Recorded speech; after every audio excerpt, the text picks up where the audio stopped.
Welcome to the Red Roof Recovery Show, a program to soften the path of recovery from substance and behavior addictions. And you know what? It's not just about addictions, it's about life. I want to first thank Russell Allen Scott for writing this beautiful piece of music. It's called Greatest Bravery. It's such an appropriate theme song for this show as well, because it has taken a great deal of bravery for me to come out of the proverbial closet and start publicly speaking about my addictions to drugs and alcohol. But like I said, this program is about far more than addictions. It's about life and the messiness of life. That includes mental health disorders like addiction and how we can better manage those things in our life. My name is Tanya McIntyre. I'm grateful to have you here. I appreciate you spending the next 30 minutes with me as I share the experience that I have managed to acquire over the past dozen years that I have been gratefully sober. I use a variety of tools and techniques that I'll be sharing with you on each episode of the Red Roof Recovery Show, because there are literally hundreds of ways that you can approach life in recovery and managing life in recovery. And I think the key is to just keep looking until you find something that resonates with you. I often say to people, even when they're going to 12-step meetings and with the stigma that's attached around the anonymity and the God factor of AA, there are lots of meetings. Every meeting is different. I resonate with some meetings. I don't resonate with others. So it's the key, I think, is just to keep trying and find something that clicks for you. Certainly a key for me that clicked when it comes to managing my mental health disorders like addictions is acceptance. You will hear me talk about this all the time, how important it is to accept myself unconditionally, accept others unconditionally, and accept life unconditionally. And I'm thrilled to have with us on this episode of the Red Roof Recovery Show an expert in rational emotive behavior therapy. You have heard me talk about REBT all the time on these shows. And now we have Dr. Walter Matweychuk with us to share some of his insights around this topic of acceptance. I'm a huge fan of Dr. Matweychuk. I'm a little nervous about this. He's an American psychologist in Pennsylvania, and I listen to Dr. Matweychuk every week. He does a conversation hour on Zoom. I'm grateful to be in this era of digital technology where we can all be connected so easily. Dr. Matweychuk is a unique practitioner of cognitive behavior therapy, which has certainly been instrumental in my own recovery from drug and alcohol addictions. Dr. Matweychuk has worked closely with both Dr. Albert Ellis and Dr. Aaron Beck, two of the founding fathers of cognitive behavior therapy. Dr. Matweychuk, thank you so much for taking time out of your schedule to be with us. Oh, it's great to be here. I love talking about cognitive behavior therapy and REBT. So let's get cracking. You are so good at it, because when I join your conversational hours every Saturday, and I encourage people to do that, to go to your website, rebtdoctor.com, and sign up for your newsletter. And your website is just a wealth of information and resources. So people can sign up to join that weekly conversational hour, because I always learn so much from that. I've been a volunteer on the show, and I've sent some friends your way to be volunteers. And they have definitely come to some pretty significant aha moments. So, Dr. Matt, well, no, go ahead. My goal is to disseminate this useful philosophy, and when when people volunteer and discuss a real problem, not only am I helping them learn to apply this useful philosophy, but others watch and they learn from. So a lot of times I'll tell some of the people that I'm actively working with now, why don't you watch on Saturday? So you add a different perspective. When you're in the hot seat, sometimes it's hard to learn it as well when you're watching somebody else try to struggle with these ideas. And I love the fact that you do that you record the sessions and send them to the volunteer, because when I watched my session with you, it was a whole different experience than, like you said, being in that hot seat, because you're kind of like, cognizant of all the judgment coming from the 100 or so people that are also watching the session. Yeah. Well, the judgment that probably impacts people the most is the self-judgment that people tend to do. So when you're in the hot seat, so to speak, it's not so hot. It's really just a seat, and then you make it hot by saying, I have to do perfectly well, and if I don't do perfectly well and impress all the people watching, then I'm lesser of a person. So when you watch yourself, it can make it a little easier. That self-critical talk isn't happening. Yeah, let's talk about that self-critical talk. I often refer to the inner dialogue. I call it the committee in my head. It's just that negative narrative loop that just runs and runs and runs and never shuts up. And I talk about how rational emotive behavior therapy helps me to be aware of that narrative. I think awareness is the first step to progress. And then once I'm aware of it, I can make a cognitive effort to intercept it and feed it with more positive, helpful attitudes and beliefs. Am I on track doing that? Yeah, I think so, but I would put it differently. I would say that it's not so much that I'm encouraging people to insert positive attitudes and beliefs, but realistic attitudes and beliefs. So, for example, when we say I did poorly, I just was talking to somebody who said, I'm a failure and I'm depressed. And I said, well, it's true. The evidence shows that you have failed. You're not doing as well as these other people that you're talking about. But that doesn't make you a failure. So that's not, when we say I failed, that's not positive. That's actually realistic and a realistic assessment of things. But then when you go to I'm a failure, well, now you're negative. Whereas you could say I failed, yes, but that proves I'm a fallible human. Now let me rate my behavior, and then see what I could do about it and accept myself. Now, I'm not teaching people positive thinking so much as realistic thinking. Realistically, you're a fallible human. Mm-hmm. Now, I'm a facilitator with something called SMART, Self-Management and Recovery Training. That is also a great program. It is a great program, isn't it? And, founded on principles of CBT, REBT. And we often talk about unconditional self-acceptance. And I love the fact that SMART recommends that we don't label ourselves in recovery. We don't call ourselves alcoholic or addict or junkie or druggie or loser or whatever the label is, because we are not our addictions. But it also says in unconditional self-acceptance that we are not our behavior. I'm wondering what your thoughts are on that. Because I think we are our behavior.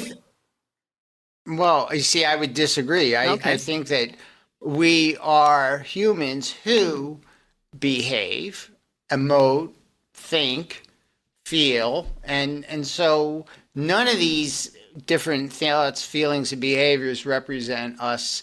We have aliveness, and then we do things, and sometimes people will take a subset of what they've done. So say their self-defeating behavior of drinking to excess or something like that, and then use it to define them.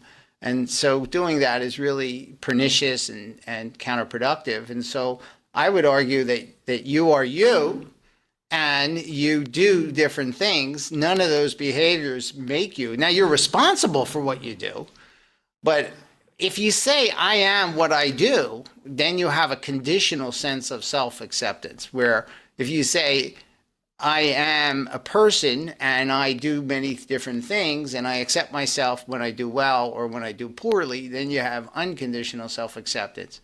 And so unconditional self-acceptance is healthier because you're fallible, you're going to do poorly eventually. And if you say I am what I do and you then do poorly, you're going to feel pretty bad as a person, where you could say I'm disappointed with what I've done.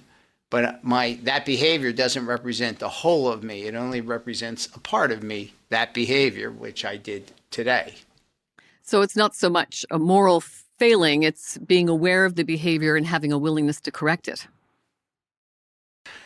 And you don't have to have a willingness to correct it. In all probability, absolutes don't exist. So if you want to continue to do self-destructive behavior, that's okay. It's your life. But if you wish to live for both today and tomorrow, it would be in your best interest to either preferably slow down or eliminate your self-defeating behavior. So, no, I don't think it's a moral failing. You could drink yourself to death if you wish. It's your life. You could do with it what you want. Do you encourage people to try to answer the question, who am I? No. Because we know who you are. You're Tanya McIntyre, And I'm Walter Matweychuk. What I would encourage people to do is ask a couple of different questions, like, well, what do I want to do with the one life I'm likely ever to have? And how do I want to expend my efforts in what domains of my life? How can I maximize the pleasure in my life? How can I maximize the meaning in my life? But asking who you are, in my view, is not a very useful question to ask. So when we're looking for meaning, to even maximize the meaning in our life, if people are feeling a lack of meaning, where can we start to help them find it? Well, we could start by experimenting. What gives you meaning and what gives me meaning are probably very different things.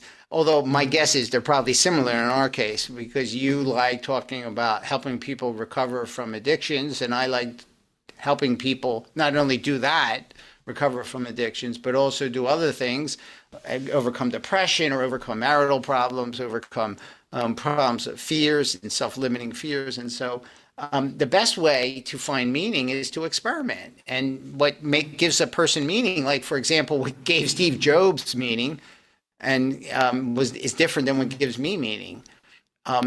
His meaning was expressed through the development of technology. So experiment. It doesn't, in REBT, we call this vitally absorbing interests. I like to call them missions. So I have a mission to disseminate REBT, the philosophy that I find useful. But other people might have the mission of working with the homeless, or have the mission of saving animals, or have the mission of persuading people to pick up litter. It doesn't matter. Or have the mission of building a business, or political activism, or or you could have multiple missions. So the best way to figure out is to experiment. If I had more time, I would experiment with painting and music and learning to play the piano. But I don't have more time, so I don't do those experiments. But I would say if you want meaning, experiment with what you think will give you meaning, and then see if it does. If it doesn't, do another experiment. Try something else. Yeah, I think that's important to open ourselves to the diversity that's offered. And I love the fact that you mentioned the VACI, the VACI. SMART uses that as well as one of their tools, the vital absorbing creative interest. And when we're encouraged to actually explore those interests and rate them, for instance, so something like rock climbing, I put that on my list. So I rated it. I thought I might like it from a scale of 1 to 10, 1 being least likely to like it and 10 being most likely to like it. I thought I might range maybe 2 or 3, because I can't imagine, because I don't have upper body strength to pull myself up a wall to begin with. But people seem to really enjoy it, and it looks like a lot of fun. So I wanted to go out and try it. And I went out and tried it. And definitely, if there was a 0, it would be a 0 for me, because after I tried it, it's like it has absolutely no level of fulfillment and joy for me at all. It was just a lot of work. And I also didn't like... And you could either jump to the conclusion that nothing will give you meaning, or you could do another experiment and try painting or piano or dancing or tango or whatever. Exactly. Or helping the homeless, or picking up litter, or political activism, or it doesn't matter what it is. As long as it's not antisocial and self-destructive, your vitally absorbing interest or interest will be different than mine. And the way you discover them is by doing them. So we're hearing a lot When I was a kid. When you were what? When I was a kid, I used to play a lot of baseball, and I would do that all the time. But now I don't do that anymore. I used to run marathons. I don't do that anymore. So what you do at one stage of your life for vitally absorbing interests are different than what you do at another. Yeah, my philosopher dad always said, learn to love all that you are and resign with good grace all that you're not. So I like the fact that you keep reminding us that we are fallible humans, always in flux. Yeah, I think of people like puzzles, like a 5,000 or maybe even more than that, 1,000,000-piece puzzle. And there are all these different parts, and you pick a few of the parts that you want to work on, and you might like some other parts, and then you work on the parts. But the whole is unrateable because it's too many parts, it's complex, it's it's in a state of flux. And really, people try to do it, but that's just sloppy thinking that ends up leaving you anxious or depressed. How much are the cognitive distortions a crucial element when it comes to rational emotive behavior therapy? When I'm going through group exercises, I like to. They're really down. I'm sorry.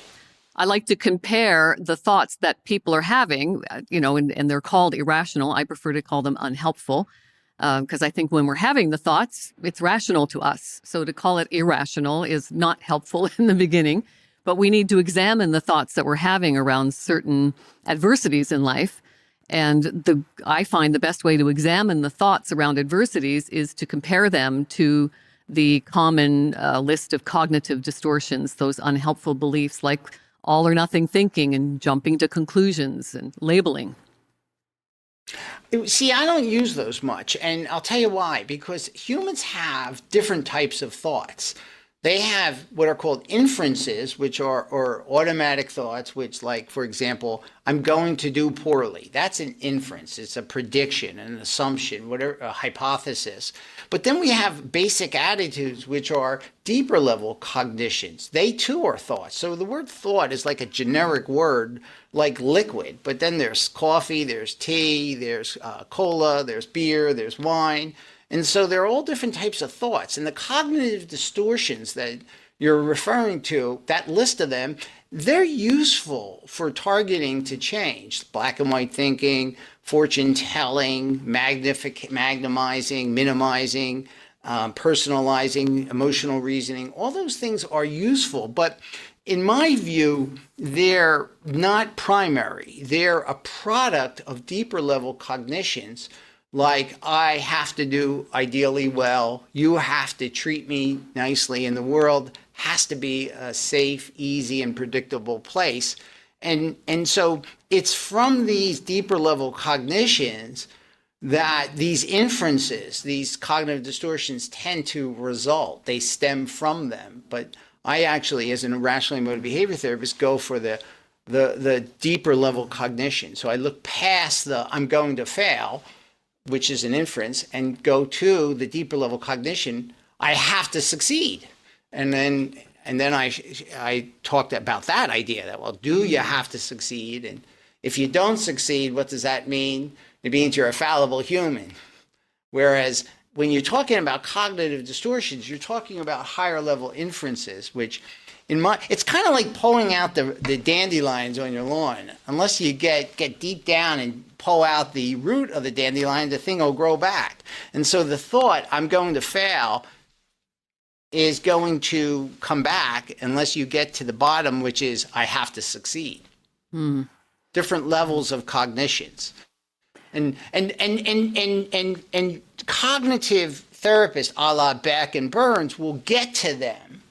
But they'll get to them later on rather than REBT really starts at that deeper level. And then as an afterthought, we go back and say, well, is it really likely that you're going to fail? But you see, by assuming it to be temporarily true that you will fail, it allows you to look past that to the deeper level cognition. So I said to a man earlier today, he said, like my bad temper injured, probably damaged my daughter's development. I said, well, I don't know you very well, but let's temporarily assume that to be true. Now, how are you making yourself feel guilty, and does the guilt help you? Well, the answer to the guilt helping him was no, and then the attitude that was leading him was, well, because I damaged my daughter through my expressions of anger and played my roles of father poorly, I am lesser of a person. So we used the inference to kind of take a deep dive down for the core problem, which was this idea that I have to play my role perfectly well or else I'm lesser of a person. Yeah, guilt and shame seem to be common threads in recovery circles. I hear it all the time. And, we have a couple of exercises to work through on it because, sometimes there can be helpful guilt. Not sure about the shame aspect, however, because... Well, I would argue you could use healthy guilt or helpful guilt and distinguish it from unhealthy guilt or helpful guilt. But I prefer to talk about remorse as being the healthy word, the healthy emotional state for acknowledging that you've misbehaved, maybe hurt other people, and guilt being the unhealthy version. But it doesn't matter what the label, it's the distinction between an emotion that helps you change what you can change, or an emotion that's self-condemning. And guilt and shame essentially are self-condemning emotions, whereas remorse and disappointment are self-helping, not self-condemning. They acknowledge that you've made a pratfall in the case of shame that's been publicly displayed, and in the case of guilt, that you've broken some sort of moral rule or some ethical rule. But remorse says, I've broken the rule, but I'm not a bad person. I'm a fallible human. Condemn the sin, not the sinner. Now, some models of recovery and therapy don't concentrate so much on the past because there's not a whole heck of a lot we can do to change anything from the past. So it's about starting from today and how we're going to move forward. Do you agree with that? I don't know. I think some stuff from the past needs to be sorted before we can take that step forward. Well, it depends. I think that what I would say, put it is this way, that if people are troubled in the present by events of the past, then it's important to talk about our current attitudes about past events. So the focus is on your present attitude about a past event, because what you're living in the present, but you're thinking about the past, and the way you think about the past can either allow you to have a healthy reaction to it or an unhealthy reaction to it. And so if you're having an unhealthy emotion about your past behavior or behavior that other people have done to you, like in the case of a person who's been abused, what we want to do is help you cultivate a healthy attitude in the present about a past event. So again, we're talking about a past event, but we're talking about it from the standpoint of our current attitude. So when people say cognitive behavior therapies talk about the present, I think they're being very vague. What I do as an REBT therapist is talk about current attitudes about either past events, present events, or future events. Because think about when you talk about the future. You don't know the future, but you're talking about your current attitude towards a possible future event. Mm-hmm. Well, there's a saying, isn't there? If you want to have anxiety, get yourself a future. If you want to have depression, get yourself a past.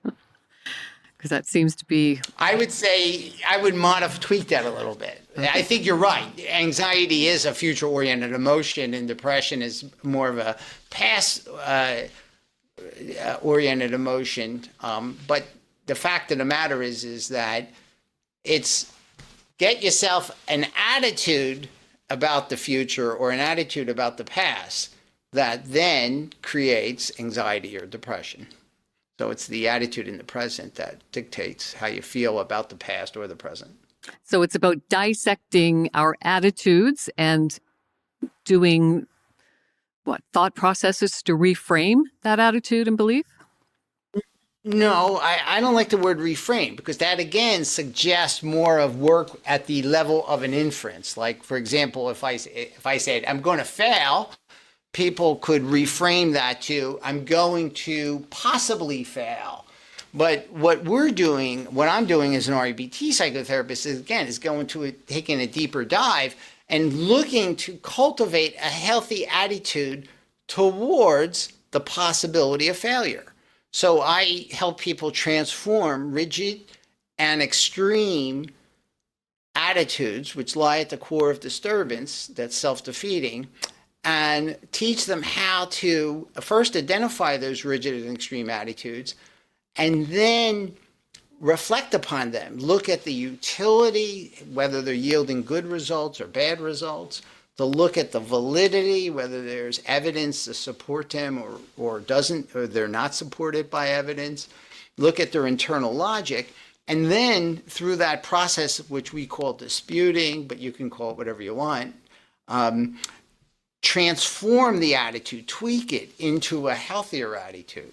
So, for example, if I said to you, I absolutely should not have spent my younger years smoking lots and lots of pot, right? That was a waste of time and money, and I didn't use my younger years well, right? I could say to you, well, is that yielding you good results now? And the person might say, well, yeah, it's yielding me good results. It's making me feel guilty, and that's helping me change. And I would say, well, you could change just as well by acknowledging that you wasted time in the past and be remorseful about that and concerned about the implications for your health now. But you would get better results. You would get equally, or if not better results. And you could have the person look at the evidence that supports the idea that you absolutely should not have smoked all that pot.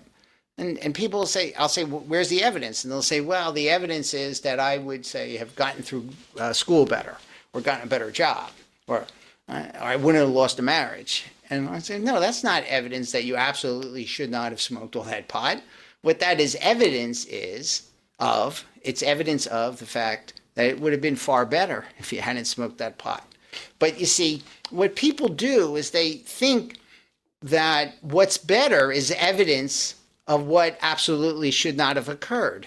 And I always say to people, look, there's no law of the universe that says we have to do what's better. There is a law of the universe that says there's gravity. And so the universe permits us to not do what's better, but it doesn't permit us to violate the law of gravity. So you absolutely, when you say I absolutely shouldn't have done that, it's false to the facts. And people don't see that until it's explained over and over again. It would have been better had you not smoked all that pot, because maybe you'd still have that marriage, or you would have gotten through school. Fantastic. What a wonderful way to end this extraordinary 30 minutes. Dr. Matweychuk, thank you so much for your time and your expertise. Well, it's been a pleasure, and thank you for having me. And I hope you visit my website, rebtdoctor.com. Absolutely, we will. You can connect with Dr. Matweychuk through his website, rebtdoctor.com. And be sure to sign up to join his weekly conversations on Zoom.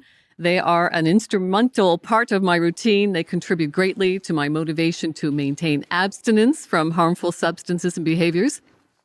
I just love everything that Dr. Matweychuk does. So be sure to tune in 9 o'clock on Saturdays, and you can sign up at rebtdoctor.com. Well, thank you. Thank you, Dr. Matweychuk. Keep up your brilliant work. Thank you. Same to you. Keep up the battle. Thank you. My name is Tanya McIntyre. I want to thank you for being here with us today. You are an integral part of my recovery journey, and I appreciate you spending part of your day with me.